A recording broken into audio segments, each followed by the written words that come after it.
Indians were able to make $10 billion USD in 2022 through this way. And in 2023, this became the most popular way to get money from foreigners, especially Brits, accounting for 37% of the share. Do you know what this method was? It was a very own call center doing tech support call scam. Little dash of scammer meltdown. You stupid f***ing bitch. And a whole lot of scammer tears. You know whom you're f***ing talking to right now, you f***ing piece of shit. F*** you. Don't f***ing try this on anybody f***ing else, okay? So get ready, grab your popcorn. Behind the scenes. Tech call support scam.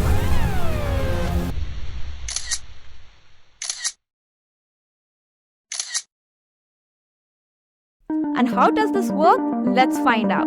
Well, these scams involve call center staff posing as tech support representatives or customer service agents for major companies, attempting to resolve computer issues or account problems. Now you might be wondering, how on earth foreigners are falling for this scam? Their targets are mostly elderly international people because they know their audience are lonely, gullible, and without any nosy kids asking, "What are you doing, Dad?" For example, they might slide into your email inbox pretending to be Amazon or another big shot, claiming you have bought something for, say, $20. They'll even drop a tech support number for good measure. But here's the twist. When you call, they'll redirect you to a sketchy site asking for your card deeds to refund you.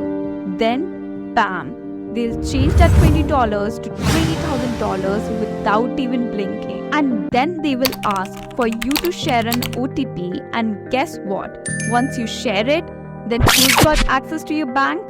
Yep, these scammers. Call center scams exploit the inherent trust when someone calls, especially from an official sounding institution.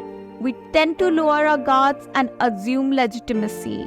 They often use caller ID spoofing, meaning they'll call your friends and family pretending to be you and demand money or information to make their calls appear genuine, further reinforcing the illusions of authority.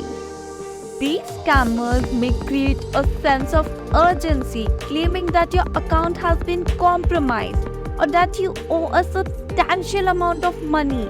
They may also play on your fear of identity theft or your desire to resolve a technical issue promptly. Now you might be wondering why these operations haven't shut down. Well, it turns out there's a legal loophole.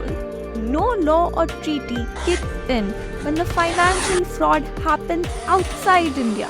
So they've got a bit of free pass and they are making most of it. Well, these scammers are not just tricksters, they are psychologists. It's like they have a PhD in manipulation. Hello, this is your bank speaking, and just like that, they've got you hooked. And guess what? These scammers are not just preying on foreigners, they are targeting Indians as well. And sometimes they are right next to a police station, scamming away with confidence. Guess what? These scams in rural regions like Mewat, domestic scams have replaced more violent crimes.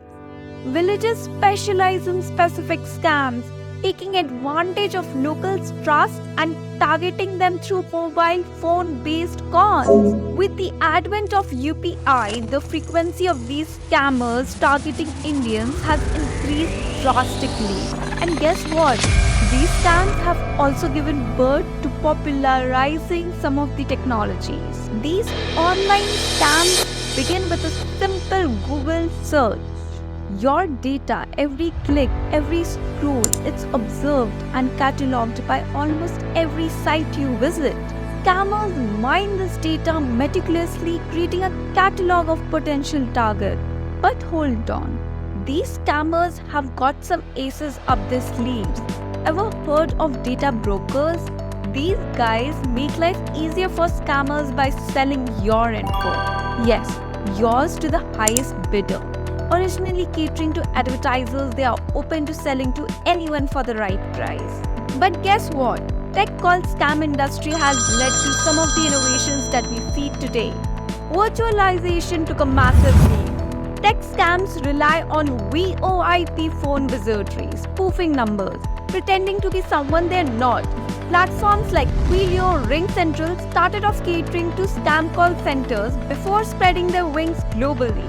Tech call support scams also popularized widespread use of services like TeamViewer, AnyDesk, and LogMeIn, which are now commonly used for IT assistant collaboration and remote work. But scammers aggressively pioneered them to con people under the guise of support. And easy mass credential access enabled by data breaches paradoxically protect us more today via robust identity verification solutions pioneered by fraud divisions of bank and data company.